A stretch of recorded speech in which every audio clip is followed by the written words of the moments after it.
ইনকিলাব মঞ্চের মুখপাত্র ওসমান হাদিকে হত্যাচেষ্টার ঘটনায় মূল অভিযুক্ত শুটার ফয়সাল করিমের বাবা হুমায়ুন কবির ও মা হাসি বেগমকে আটক করেছে র্যাব।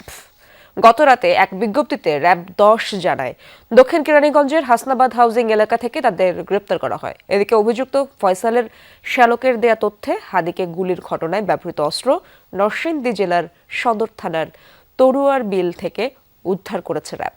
এ সময় উদ্ধার করা হয় 2টি ম্যাগাজিন ও উদ্ধারকৃত অস্ত্রের মধ্যে রয়েছে 2টি পিস্তল, ম্যাগাজিন 2টি, খেলনা পিস্তল 1টি, অ্যামিউনিশন 41 রাউন্ড এবং এ সময় মোহাম্মদ ফয়সাল নামে আরেক ব্যক্তিকে আটক করা হয়েছে। এর আগে ফয়সালের ঘনিষ্ঠ সহযোগী কবিরকে 7 দিনের রিমান্ডে পাঠায় আদালত। তাকে নারায়ণগঞ্জ থেকে গ্রেপ্তার করেছিল র্যাব। বিবৃতিতে র্যাব জানায়, সোমবার ভোরে তাকে ফতুল্লার পাগলা থেকে গ্রেপ্তার করা হয়। র্যাবের তথ্য মতে গ্রেপ্তার হওয়া কবির হত্যাচেষ্টার মূল অভিযুক্ত ফয়সাল করিমের অন্যতম সহযোগী।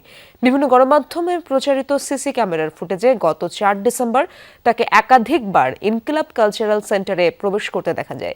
গ্রেপ্তার কবিরকে ডিবি পুলিশের কাছে হস্তান্তর করা হয়েছে।